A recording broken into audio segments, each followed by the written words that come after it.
Welcome to the Wear Wag Repeat Podcast. I'm Tori Mystic, here with my dogs Lucy and Bert. Together, we're interviewing cool, creative women entrepreneurs in the pet industry. Do you dream of working alongside your dog? Then sit, stay, and listen to the latest episode to find the inspiration and resources that will help you grow your own dog-inspired business. On this episode, I'm talking to a dog mom who saw an opportunity to apply her sewing and design problem-solving skills to the pet industry. Her brand new startup is focused on creating products based around making the dog walk a better experience. We discuss how she and her co-founder, who's also her brother, found a local manufacturer who gives back to the community. If you're a maker or just curious about design, you'll love this interview. Jen Fox is co-owner of BumbleBee Pet Company, a newly launched brand that creates dog gear designed to take the hassle out of the everyday dog walk.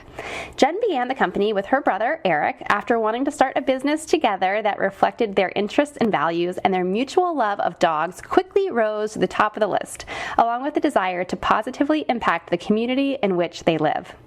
To manufacture their products, BumbleBee Pet Company works with manufacturers who are contributing to the economy in their city of Albuquerque, New Mexico, by providing stable jobs at a living wage.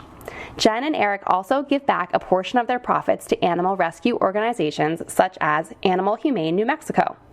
BumbleBee Pet Company is more than just a place to buy cool gear for dog walking. It's a business dedicated to creating a positive impact in the community with a commitment to local manufacturing. Hey, Jen. Hey, Tori. Thanks for being on the show. Of course, I'm so happy to be here. I'm really excited to learn more about what you do. You wear a lot of hats, I've learned.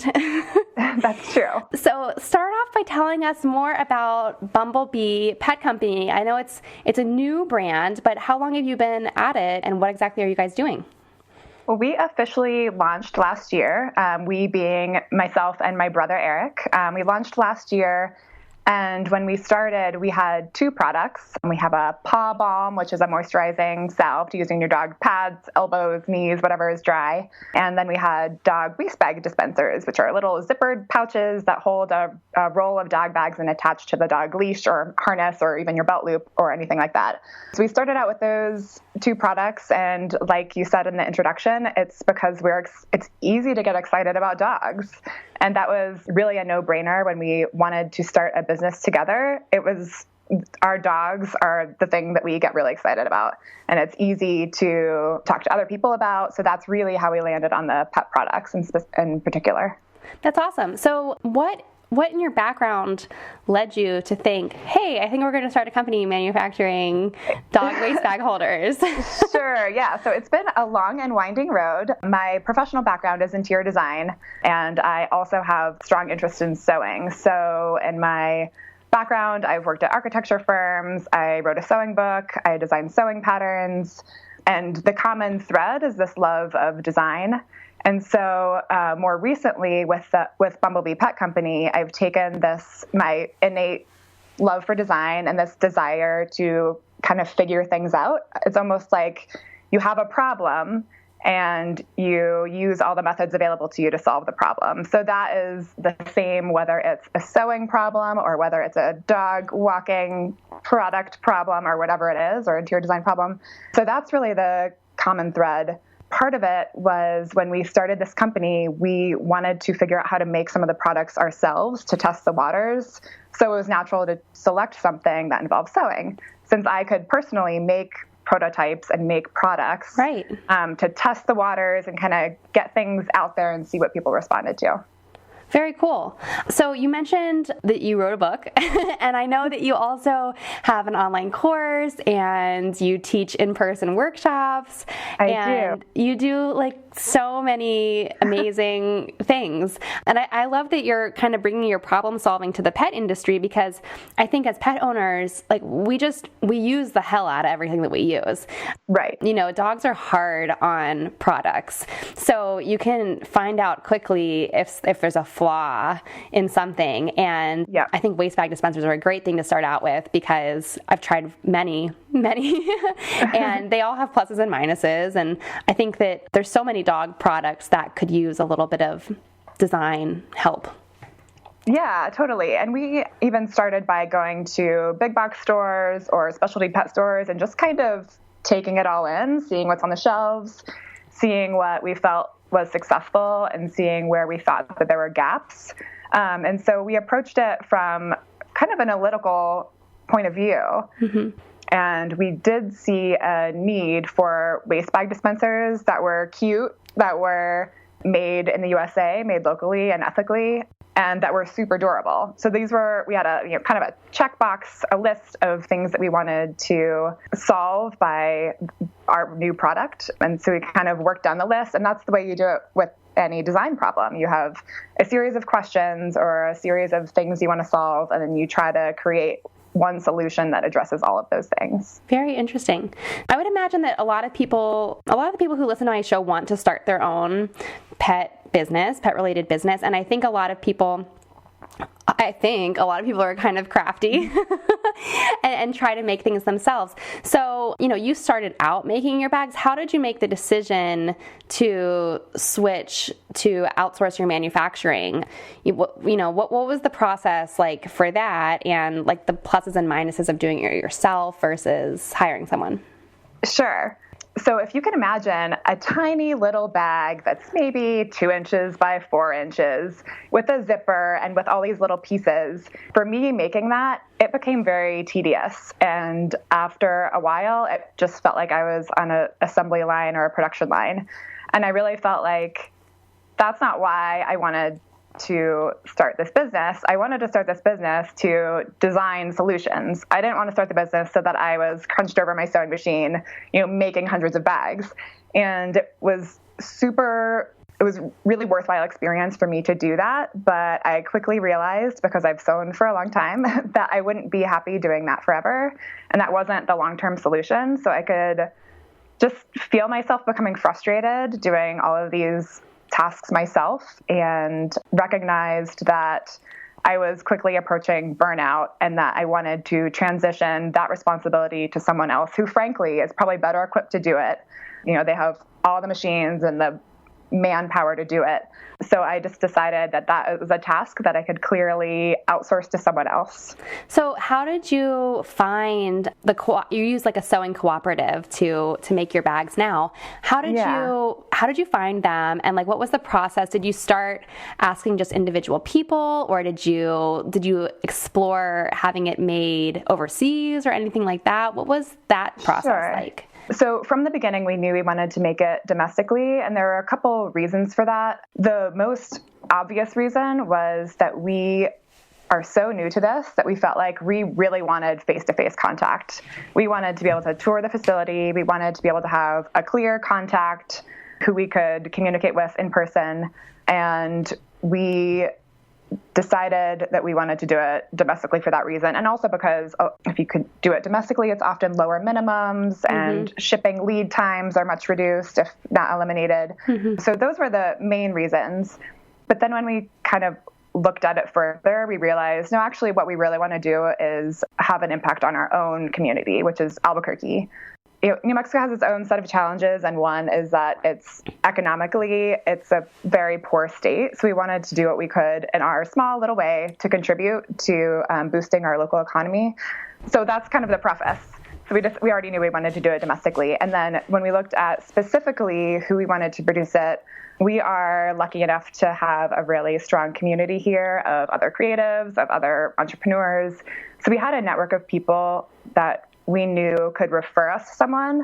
We started out asking for personal recommendations, and I spoke with people who had products manufactured and asked them about their process and pluses and minuses and all these things. And so we ended up talking to a handful of manufacturers here in Albuquerque, and we had a sample of our bag, and they gave us bids on the bag, and we kind of learned about their process and asked questions. And through that, we narrowed it down to our final manufacturer. And so, like you said, we were really excited about them, not only because they are local, but because they have social mission. So they really encourage all of their employees to do education training. So they have tutoring programs, they have GED programs, they help out even the employees' children and grandchildren, and do tutoring for them. And they have almost free childcare on site. So when all of those things kind of converged, it was a no-brainer for us to select them. Yeah, it makes a lot of sense. That's awesome. So when you go into a situation like that with having other people make your product, what do you have to give them in order for them to make it? Like, you have to bring a pattern, or do they create the pattern, or like, what are the pieces that you provide to them to make it happen? That is a good question, and I think a lot of manufacturers do it differently, and so I can only speak to what our manufacturer does. Yeah. So what we did, since I sew, I was able to create the final product. So I created the final mock-up of the product, and they used this as kind of their go-by when they were sewing their own products. So they would use my physical product as kind of like specifications for the ones that they would create for us. So, but I had to figure out everything like, how much fabric do we order of each color if we're making 250 of them? Like, how many inches of webbing do I need? How many inches of zippers do I need? So figuring out all of that stuff, that was up to me. But they were really helpful and even referring us to different suppliers and providing suggestions that way. So I would say everyone does it a little bit differently, but usually they will have resources to refer you to if you need to do something specific that they can't actually accommodate under their own roof. Yeah, that's very interesting. So you mentioned before we even started talking about the manufacturing was that you started to feel like you were going to get burnt out when you were making these all yourself. Yeah. And I think that's a really relatable experience for a lot of people. Sometimes it's just like overwhelming and intimidating the volume of work that we need to do to run our own businesses. So do you have any advice on identifying when you might get burnt out, or how to avoid it, or how to get through it, or any of that? Sure. I would say that I can identify for myself when I am approaching burnout only because it's happened before. Mm-hmm. So it's almost just taking an honest look and recognizing that I am a type A personality. Like, I am a perfectionist. I work really hard and often overwork. And that's just part of my nature and part of what I've always done. So for me, it's about trying to even set personal boundaries for myself. If I'm self-employed, it's like keeping set hours and not letting other distractions encroach into those hours, and stopping when those hours stop working. Mm-hmm. So I guess when I mentioned earlier that I was approaching burnout, it was just this mounting feeling of frustration, and feeling like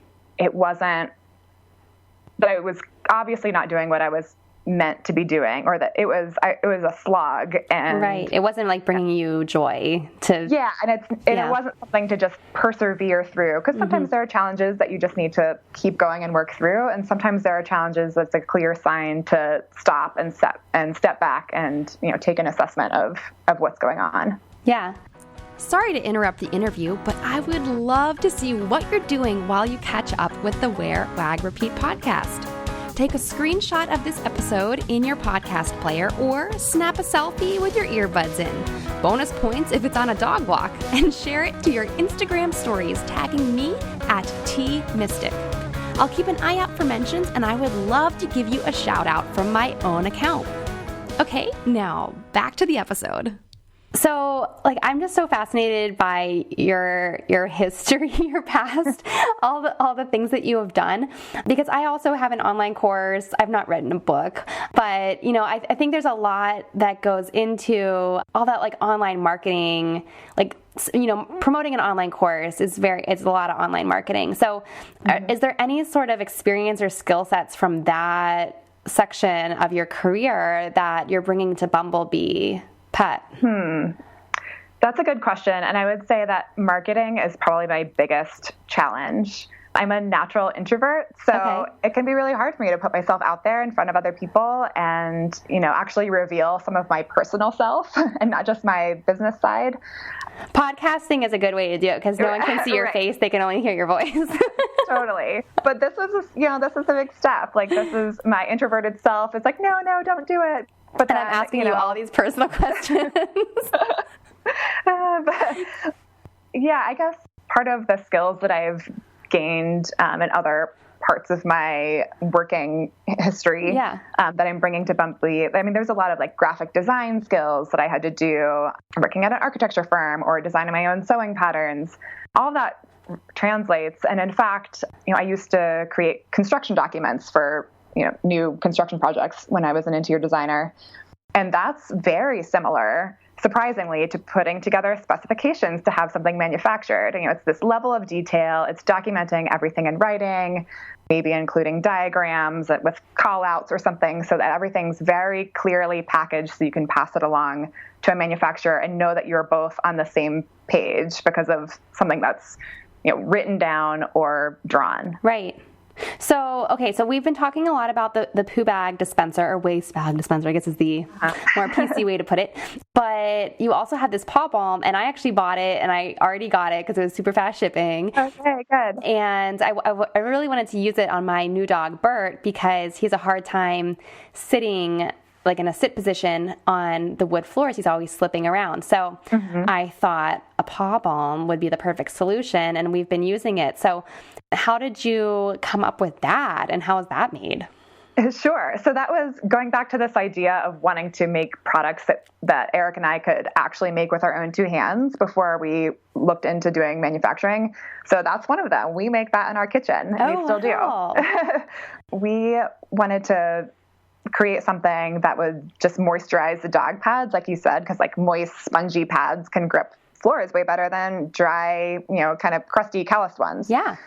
We just did a lot of research, and there's lots of, recipes out there for different kind of salves and balms, and we kind of like waded through all the ingredients and researched them and figured out what was lick friendly. We call it 100% lick friendly. Oh. My brother's dog actually opened a whole container and ate the whole thing. Sounds like somebody else I know. Right. A little bit like your dog, but his dog was totally fine. And so that was an accidental test, but that was like the true test of like, okay, this is like totally safe and, not harmful and safe for our pets. Yeah, so. I think it's really cool. So like, it's very neat that you kind of identified your niche for your business as things that are specifically focused on like the dog walk. So the paw balm helps dogs because, the environment and the elements can be rough on their paw pads, and the waste bag dispenser, obviously we all need that. So like, how did you identify that was going to be your niche, things around the dog walk? Right. So there are so many things out there and so many products to get excited about that you could go down a rabbit hole in any one of these directions. Oh, yes. So we decided that the dog walk is something that it's dedicated time spent with your dog, and it's quite literally about the journey. So it's a way that you experience a bond with your dog day after day. So if we could do anything to streamline this process or make it more convenient or eliminate some sort of hassle just to get you out the door with your dog, maybe quicker than you might, then we were really excited about doing that. So I think that with the dog waste bag dispenser in particular, our new version of it is called Stowaway, because you can stash your spare house key, you can put your roll of dog bags or even an extra roll, you can throw your chapstick in there or whatever it is. And so anything to streamline this process of getting yourself out the door, that's what we set out to do. Yeah, that's awesome. I started wearing a fanny pack earlier this year, and I'm not ashamed to say it because Awesome. I can put my phone and poo bags and treats and my house key and like a little bit of money or, Totally. whatever. And then when I leave the house, I just grab that little pack and everything's already in there. So it's awesome. Yeah, we have one of those in the pipeline. I don't want to say too much because we don't have a yeah, but that's another product that we are actively working on. So we're excited about that. Maybe next year. I'm excited. Yay. Yeah. Cool. Well, so speaking of dog walking, obviously you're inspired by your own dogs. How many dogs do you and your brother have between the two of you? We have 2. Oh, okay. So tell me, or tell us, whoever's listening, how these dogs came into your life. So Harvey is Eric's dog. Harvey, I think, just turned 12. And Eric has had Harvey since he was 2, so for a decade. Aww. Yeah, so Harvey was a rescue dog. And to be honest, I'm having a hard time remembering the exact story, but Harvey is a total goofball. I mean, he acts like he is 3 years old. He's the one that ate the whole thing of paw balm. Yeah. Yeah. So he acts like he's 2 years old. I mean, he is just like your constant companion and is always wanting your approval and is just following you around everywhere in the most loving, adorable sort of way. Oh. And so he's still, going on hikes in the mountains and jumping off rocks, and maybe like his brain is a little bit younger than his body at this point. So his brain is moving way faster than his legs. So he can get what kind of dog is he? A little bit.